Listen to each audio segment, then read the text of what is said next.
जय हिंद दोस्तों। अब तो अमेरिका ने भी भारत से रिक्वेस्ट करना शुरू कर दिया है कि मोदी जी प्लीज अब इस युद्ध को रुकवाओ, क्योंकि रशिया ने जिस तरह से यूक्रेन को पेलना शुरू किया है, इसके बाद से अमेरिका भी खासा परेशान हो चुका है। क्योंकि अमेरिका ने सबसे पहले यूक्रेन को भड़काया और उसके बाद थोड़ा बहुत पैसा देता रहा और वही पैसा घूम फिर के हथियारों के जरिए वापस अमेरिका आता रहा। लेकिन अब बहुत ज्यादा प्रेशराइज हो चुका है अमेरिका, और अमेरिका चाहता है कि मोदी जी इस युद्ध को रुकवाएं, और वहीं रशिया कहता है कि हम मोदी जी की बात सुनते हैं। इसी के ऊपर ये पाकिस्तानी रिएक्शन वीडियो है, आप इसे एंड तक जरूर देखिएगा। आपको याद होगा कुछ अर्सा पहले मैंने एक चीज कही थी कि अगर भारत की तरफ से foreign minister doctor Jaishankar, NSA Doval या कोई ऐसा डेलीगेशन रशिया चाहता है, तो ये समझिएगा कि भारत ने formally Ukraine Russia peace process पे काम करना शुरू कर दिया। और वही हुआ दोस्तों कि डॉक्टर जयशंकर तो नहीं, लेकिन नरेंद्र मोदी ने दोवल साहब को यूक्रेन जो है से होने के बाद अब रशिया भेजा और वो प्रेसिडेंट पुतिन से मुलाकात कर रहे हैं। प्रेसिडेंट पुतिन से मुलाकात करने का मकसद ये है कि ये कहा जा रहा है कि आओ आगे की तरफ चले। मैं तो जाती तौर पे ये समझता हूं this is on the request of the US. Narendra Modi ने अपना इंतहाई ट्रस्टेड लेफ्टिनेंट, इसको लफ्ज बोलते हैं लेफ्टिनेंट, मैं जाती तौर पे समझता हूं कि अजीत दोवल जो है वो डॉक्टर जयशंकर से भी करीब है। अजीत दोवल जो है वो basically he is the brain, वो पीछे से बैठ के सारी चीज घुमा रहे होते हैं। नरेंद्र मोदी साहब के पास तो इतना टाइम नहीं होता कि क्या करना है और क्या नहीं करना। उन्होंने तो हुकूमत भी करनी है, पॉलिटिक्स भी करनी है, मीडिया भी करना है, फॉरेन पॉलिसी भी करनी है। मतलब उनके पास तो इतना इतना नहीं होता टाइम कि मैं क्या करूं और क्या ना करूं। सो जो अजीत दोवल साहब है, अजीत दोवल साहब ये बेसिकली मास्टरमाइंड है इस सारी गेम के। अब जो इंपॉर्टेंट चीज ये है कि नरेंद्र मोदी जब यूक्रेनी प्रेसिडेंट जेलेंस्की को मिले तो उन्होंने ये कहा कि हमारा कुछ करें, आप कर सकते हैं। मोदी साहब स्पेशल ट्रेन पे पोलैंड से के रास्ते जो है वो पहुंचे थे जेलेंस्की को मिलने, और वहां पे उन्होंने उसके वहां हाथ रखा, अगर आपको याद हो तो बाजू रखा ऐसे। ये जो अंदाज है, लीडर्स से ऐसे नहीं मिलते। लेकिन नरेंद्र मोदी, इसका मतलब ये होता है कि बच्चे फिक्र ना कर, हम आ गए हैं। मैं आपको सच्ची बात बताऊं, leaders don't put hand like that for long. लेकिन शायद उनके यहाँ जंग थी, बंदे मारे गए हैं, तो एक सिंपैथी का फैक्टर मोदी साहब ने दिखाया। लेकिन that was a very powerful gesture. He wanted to show the European Union to the West कि देखें ये बंदा परेशान है, मैं इसका ख्याल करने आया हूं। मैंने आज तक अजीत दोवल को किसी हेड ऑफ गवर्नमेंट के साथ या हेड ऑफ स्टेट के साथ इस तरह बात करते नहीं देखा। एनएसए दोवल और प्रेसिडेंट पुतिन ने थोड़ी सी जो डिस्कशन की है वो पब्लिक में आई है। नॉर्मली ऐसी डिस्कशन पब्लिक में नहीं आती। आप देखें कि जब अजीत दोवल रहे हैं तो जो रिकॉर्डिंग हो रही है तो उसमें वो कह रहे हैं कि मैं प्राइम मिनिस्टर के साथ यूक्रेन गया था और उन्होंने उसको टीवी पे चला दिया। उन्होंने इसको टीवी पे चला दिया। रशियंस ने अपनी स्ट्रेंथ शो की है कि देखो, and he has told Americans, they have told Europeans कि लुक, हम इंडिया को अहमियत देते हैं।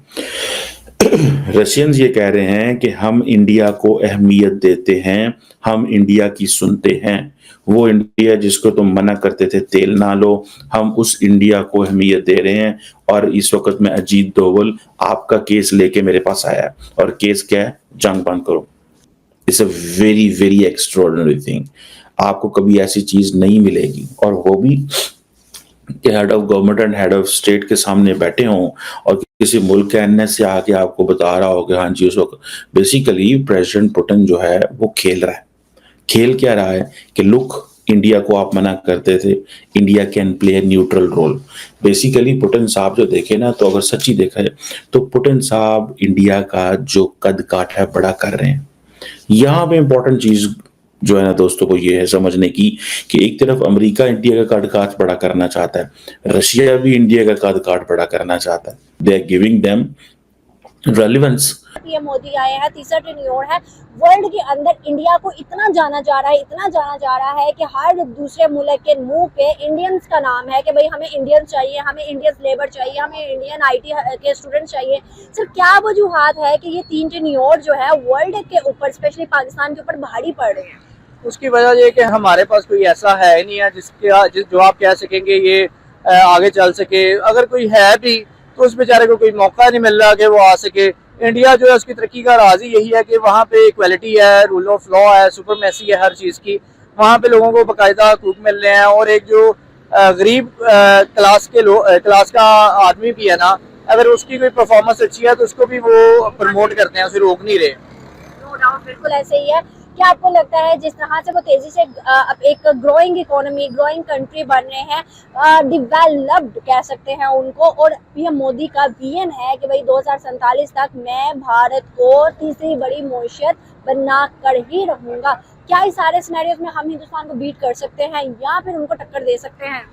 फिलहाल तो अभी हम उनको बीट नहीं कर सकते, क्योंकि अभी किसी सेक्टर में भी नहीं बीट कर सकते। IT होगी, आप फाइनेंशियली कह लें या और किसी तरह से कह लें, इवन कि हम अपने कंट्री के जो कॉन्स्टिट्यूशन है और लोगों के राइट्स के बारे में बात करें तो उसमें भी नहीं हम यहाँ पे लोगों को प्रॉपर ट्रीट कर सकते, ना लोगों को फंडामेंटल राइट से मिले तो आप उनको कैसे डिफीट कर सकते हैं? वो तो आपसे कम से कम 200 साल आगे हैं। अच्छा। इसलिए मैं नहीं समझता कि इन हालात में पाकिस्तान जो है कि उनको टक्कर दे सके। अभी तक पाकिस्तान के जो हालात हैं वो इस हालत में नहीं है कि वो इंडिया को डिफीट कर सकें। क्या आपको लगता है कि वर्ल्ड फर्स्ट कंट्री में जैसे इंडिया का कहा जा रहा है शामिल होगी, कब तक पाकिस्तान इस तरह शामिल होगा? पाकिस्तान तो कभी भी नहीं ना, इसमें भूल ही जाए। वो 100% से भी नीचे गिर गए, 100%। उम्मीद भी नहीं रखते। No chance, no chance. तो दोस्तों आपने ये वीडियो देखा और आपको आइडिया लग गया होगा कि नरेंद्र मोदी बोले तो भारत को किस कदर आज दुनिया के सारे देश रिक्वेस्ट कर रहे हैं। इवन जो दादा कहा जाता है दुनिया का, अमेरिका, ये भी रिक्वेस्ट कर रहा है कि रशिया यूक्रेन युद्ध को अगर कोई रुकवा सकता है वो सिर्फ भारत है। और मोदी जी इसके लिए अजीत डोभाल को ऑलरेडी रशिया भेज चुके हैं, वहां पर पुतिन के साथ बातचीत चल रही है। हो सकता है आने वाले समय में कुछ पॉजिटिव रिजल्ट निकल के आए।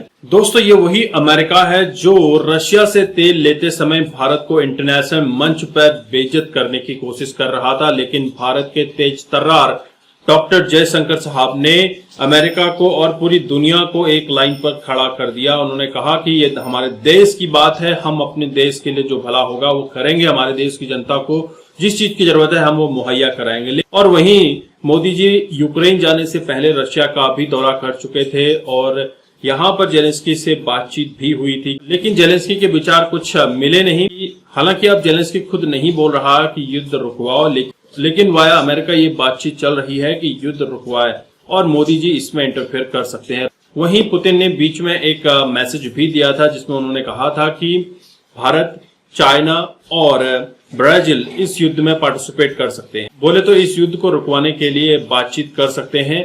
और इसके बाद अब भारत के जो NSA हैं अजीत डोभाल ये पहुंच चुके हैं रशिया और बातचीत चल रही है। हो सकता है आने वाले समय में कुछ पॉजिटिव रिजल्ट निकल के आए। अगर ऐसा हो जाता है, नरेंद्र मोदी इस वॉर को रुकवाने में सफल हो जाते हैं, तो कहीं न कहीं भारत बहुत बड़ा एक सुपर पावर बनकर उभरेगा और दुनिया के देश भारत की बात जरूर मानेंगे। आपके क्या विचार है आप जरूर कमेंट कीजिएगा। चैनल पर नए हैं, चैनल को सब्सक्राइब करें। हम आपको मिलते हैं अगले वीडियो में, तब तक अपना ध्यान रखिए। जय हिंद, जय भारत, जय श्री राम।